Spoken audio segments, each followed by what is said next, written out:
Bonjour à toutes et à tous, bienvenue dans cette nouvelle vidéo où l'on va poursuivre le montage du Belém. En ce moment j'essaye d'avancer pas mal sur ce bateau puisque je suis, encore une fois, toujours bloqué dans le montage de la R8 Gordini.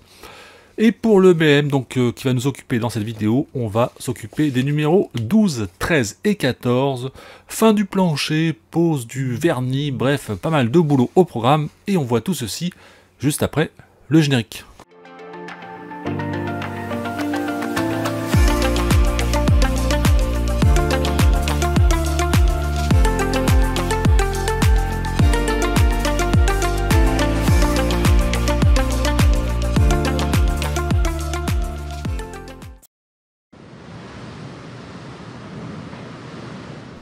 Le fascicule numéro 12 commence par un article sur le Druzhba, un navire ukrainien ressemblant trait pour trait au Dar Mlyodziesi.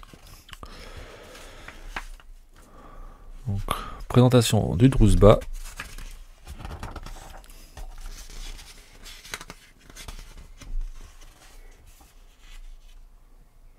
Ensuite, on a la propulsion par hélice, une grande avancée technologique.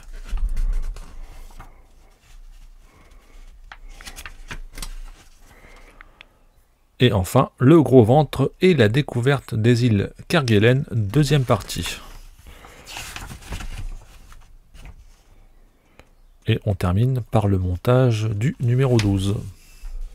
Le 13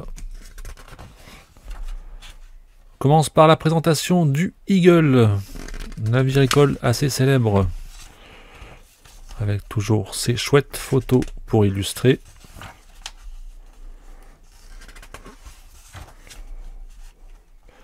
Le corps de garde-côte des États-Unis. Concernant l'histoire, on a la guerre navale dans la Grèce antique,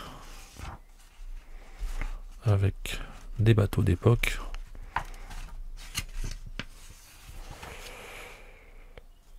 Un tonnier de Concarneau, première partie. Et on conclut par le montage du numéro 13.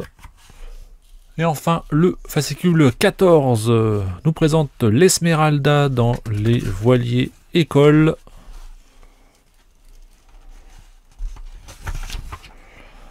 Pour l'histoire, on a la naissance du croiseur, le remplacement des frégates et des corvettes. Et on termine par le tonnier de Concarneau, deuxième partie. Et le montage du 14 où on aura quelques petites opérations de collage et d'ajout de renforts.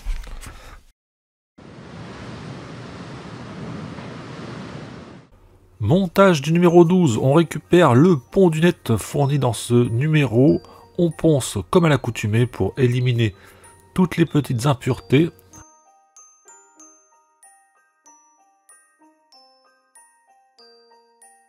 On va venir ensuite tracer des traits sur la pièce pour s'en servir de marqueur pour les étapes suivantes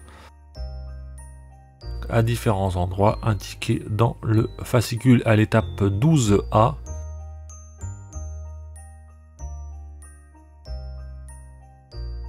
Et on va venir tracer un trait au milieu de la pièce.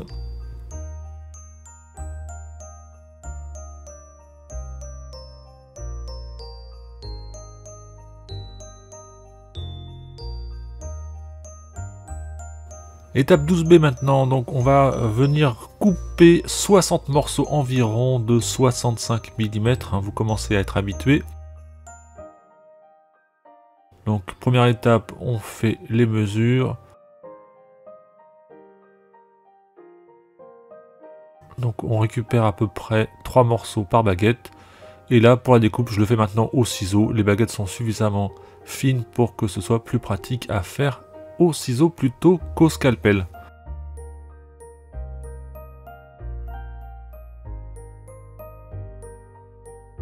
Une fois que vous avez vos 60 morceaux, vous faites des paquets de 10, 20 et vous venez colorer au crayon de papier 2B pour venir un petit peu noircir les côtés et donner un aspect un peu plus authentique, un peu plus sale aux différentes baguettes.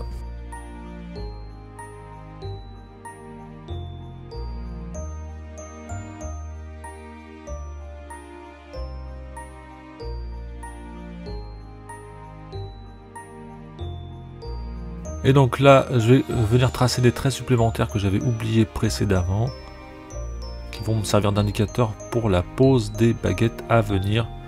Donc avoir un rendu très droit et des baguettes bien alignées.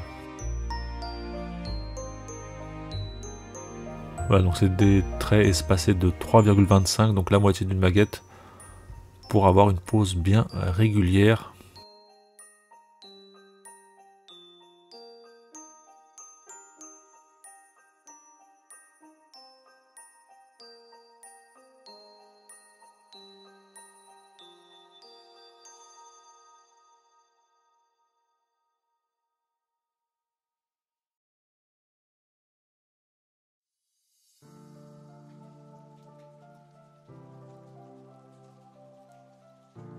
Étape 12D, donc on vient poser nos fameuses baguettes de 65 mm. Toujours pareil, décalé de 3,25 chacune. Et donc normalement vous arrivez à chaque fois sur les traits marqués précédemment.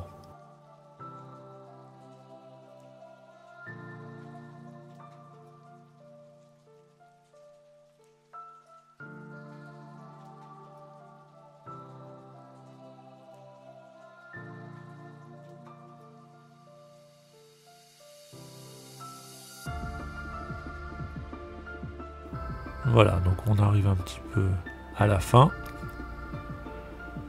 Encore quelques baguettes à poser et ce sera terminé.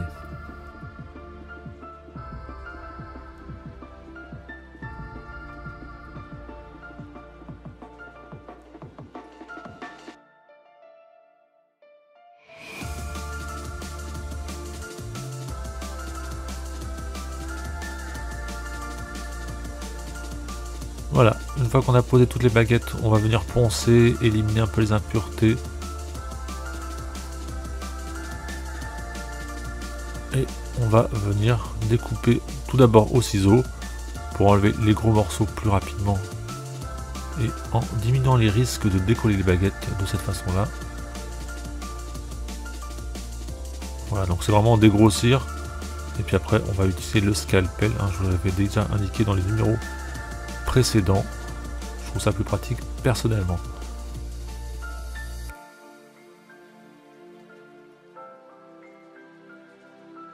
Alors c'est pas montré en vidéo, mais là du coup on va faire au scalpel pour enlever les petits excédents et ensuite il faudra retracer les traits, redécouper les traits pour le passage du futur mât, être bien régulier et ensuite à l'aide d'un crayon de bois ou de papier comme vous voulez, vous irez dessiner les petits emplacements pour les clous pour un aspect toujours plus authentique. Donc là c'est pas filmé mais je vous l'avais déjà montré dans des numéros précédents.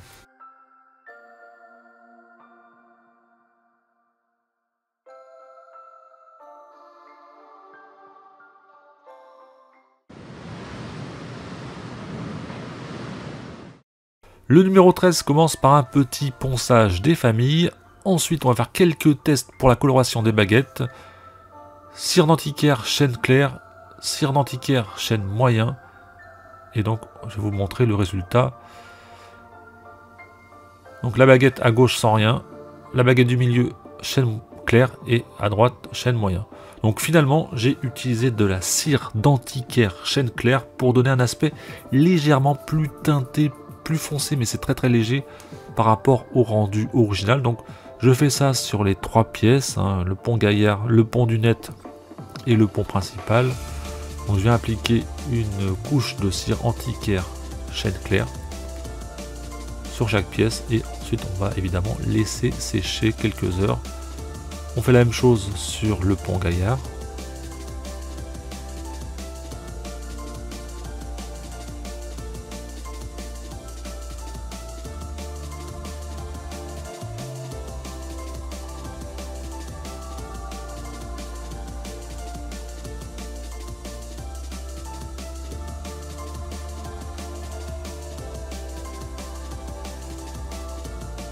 Et ensuite vous venez poncer après 2 heures d'attente au grain très très fin.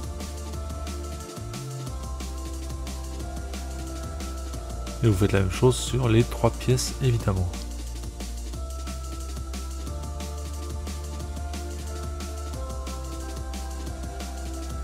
Pont principal, même chose. Et ensuite, on va, comme indiqué en étape 13B, appliquer du vernis satiné incolore. Donc personnellement, c'est de la marque 3V3. Donc on va appliquer ça sur les 3 pièces, toujours pareil. Alors personnellement, je vais le faire en 2 temps. Je vais faire une couche de vernis, ponçage, une couche de vernis, puis reponçage pour obtenir le rendu final.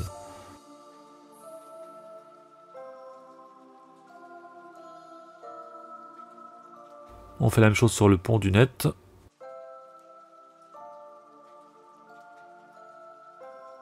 Donc là on est en 13D.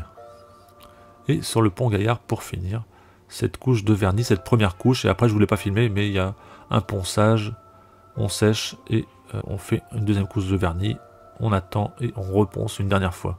13E, donc là on va venir colorer les baguettes, c'est indiqué en noir, enfin en marron rouge un petit peu dans le fascicule. Et donc on va appliquer du brou de noix qui a le rendu un peu similaire à ce qui est indiqué par Altaïa. Donc on va colorer 2 baguettes. Et on va venir prendre les mesures à côté des cloisons.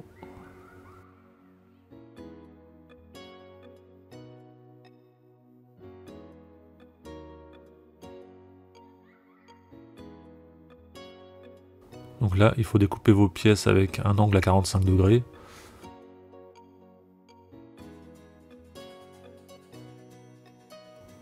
Donc un peu en biseau.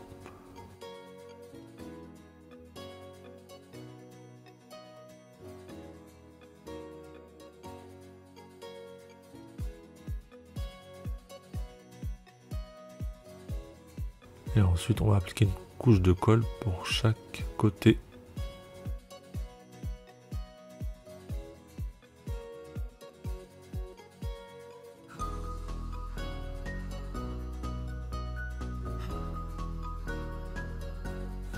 On fait la même chose ensuite pour le deuxième côté, toujours en biseau, avec les bonnes mesures prises au préalable.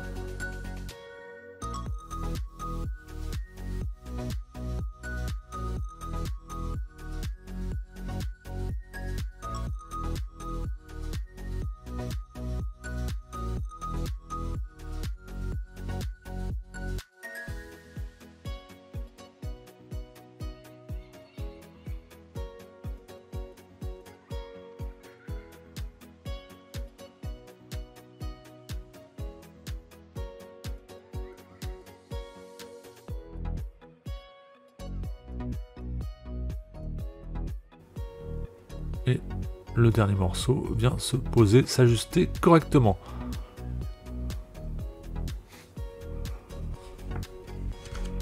Donc là, on est en étape 13I. Donc on va venir coller le pont Gaillard et ça va être un peu galère. Puisque je vous l'avais indiqué dans les numéros précédents, j'avais un petit décalage et qui va me forcer à déformer un petit peu les pièces pour la pose correcte de ce pont. Donc là, on utilise de la colle forte sur les différents points de contact,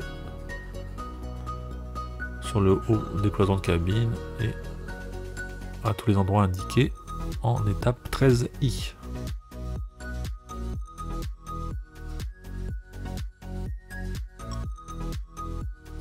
Et donc on vient poser le pont sur la colle.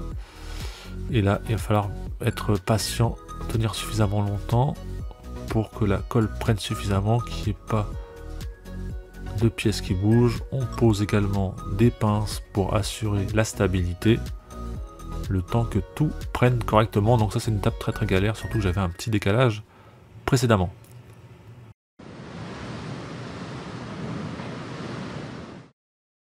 Le montage du 14, donc on va venir poser le pont du net cette fois-ci.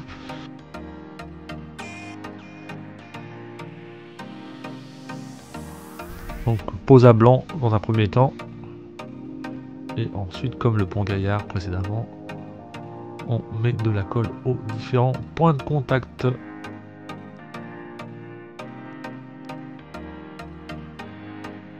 Donc là, la pose va être un peu plus facile. Néanmoins, j'aurai quelques décollages après la pose Donc il ne faut pas hésiter à revenir, s'assurer que tout est bien aligné, et c'est pas le cas si votre pièce est légèrement décollée. Venir reposer un peu de colle aux différents points concernés pour s'assurer que la pièce est bien droite et posée correctement. En étape 14C, donc on vient récupérer la planchette du numéro 10. On découpe toutes les pièces A et B, on ponce et elles vont nous servir à poser des renforts sur le bateau. Donc pour les pièces A, donc on va être en étape 14D, donc on va venir décoller ici exactement.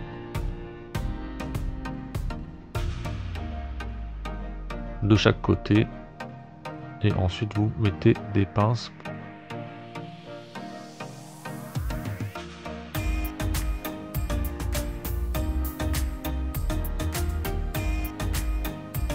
même chose avec les renforts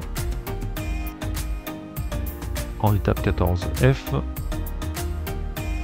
et en 14B, donc on va venir poser les renforts indiqués B de chaque côté, toujours pareil. Vérifiez bien l'alignement et mettez une pince pour vous assurer que la colle a bien le temps de fixer correctement.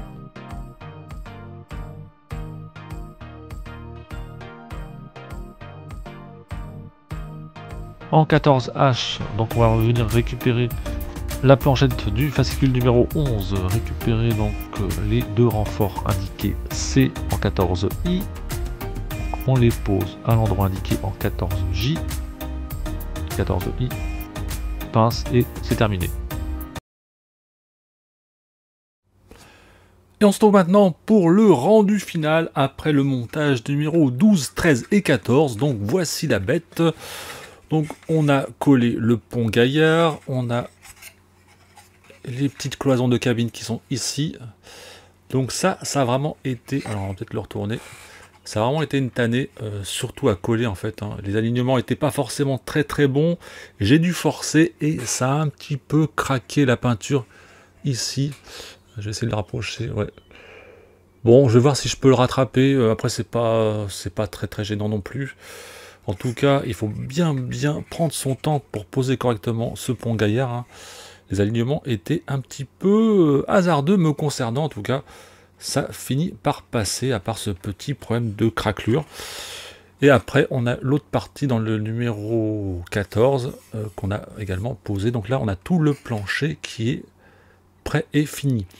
Alors, vous l'avez vu, Altaïa préconise uniquement la pose de vernis transparent, satiné.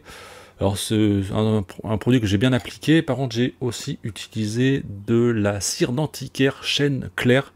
Vous avez la référence dans la vidéo. Alors ça modifie pas beaucoup la teinte du plancher, mais ça l'assombrit un tout petit peu. J'ai fait un test avec le chêne moyen, c'était beaucoup trop foncé, mais avec le chêne clair, ça assombrit sans trop dénaturer. En tout cas, voici le rendu final. La fin du 14, c'était juste la pose de petits renforts ça et là, donc c'était pas très compliqué par rapport au reste. En tout cas, un bateau qui avance bien, j'en suis pour l'instant content. Quelques petits défauts ça et là, mais ça devrait pouvoir se corriger. Et puis, il faut aussi penser qu'au final, toute cette partie-là, il y aura le mât ici, il y aura plein d'équipements juste à côté. Donc au final, on ne la verra pas beaucoup. Hein, donc à voir. J'ai essayé de corriger, mais on en reparle dans la prochaine vidéo. C'était donc la fin du Belém. On arrive au numéro 15 prochainement. J'espère que la vidéo vous a plu. N'hésitez pas à liker, à vous abonner. Bye les amis!